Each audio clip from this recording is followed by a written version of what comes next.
നെമാറയിൽ margin free മാർക്കറ്റിൽ തീപിടുത്തം. വെള്ളിയാഴ്ച പുലർച്ചെ 4:30ഓടെയാണ് സംഭവം.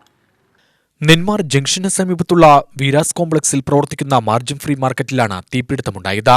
കനറ ബാങ്ക് ശാഖ ഉൾപ്പെടെ നിരവധി സ്ഥാപനങ്ങൾ പ്രവർത്തിക്കുന്ന കോംപ്ലക്സിലെ മാർജിൻ ഫ്രീ മാർക്കറ്റാണ് തീപിടുത്തത്തിൽ ഭാഗികമായി നശിച്ചത്. ചിറ്റിലഞ്ചേരി സ്വദേശി ഗിരിവാസിന്റെ ഉടമസ്ഥതയിലുള്ള മാർജിൻ ഫ്രീ മാർക്കറ്റിലാണ് തീപിടുത്തമുണ്ടായത്. കടയുടെ മുൻവശം പൂർണ്ണമായും കത്തിയമർന്നു. 2 കമ്പ്യൂട്ടറുകളും മേശയും ഉൾപ്പെടെ കത്തി നശിച്ചു. അയൽവാസികൾ വിവരമറിയിച്ചതിനെ തുടർന്ന് വടക്കഞ്ചേരി, കൊല്ലങ്കോട് എന്നിവിടങ്ങളിൽ നിന്ന് അഗ്നിശമന സേന എത്തിയാണ് തീയണച്ചത്. ഷോർട്ട് സർക്യൂട്ടാണ് തീപിടുത്തത്തിന് കാരണമെന്നാണ് നിഗമനം. 15 ലക്ഷം രൂപയുടെ നഷ്ടം സംഭവിച്ചതായാണ് വിവരം. വീട്ടുകാർ വിളിച്ചു പറഞ്ഞു, 5:40 വിളിച്ചു പറഞ്ഞു. ഫയർ സർവീസ് വേണ്ടൊക്കെ തുറന്നത്, നമുക്ക് തുറക്കാൻ പറ്റിയില്ല, തീ കത്തിക്കൊണ്ടിരിക്കുകയായിരുന്നു. അപ്പോൾ പോലീസും ഫയർ എഞ്ചിനും വന്നിട്ട് അവർ വെള്ളമടിച്ച് കെടുത്തിട്ടാണ് തുറന്നത്. തുറക്കുമ്പോൾ തീ കത്തിക്കൊണ്ടിരിക്കുകയായിരുന്നു മെയിൻ സ്വിച്ച്. കാരണം എന്താ പറഞ്ഞത്? മെയിൻ സ്വിച്ചിൻ്റെ അവിടെ നിന്ന് തീ കത്തിയിരിക്കുന്നു.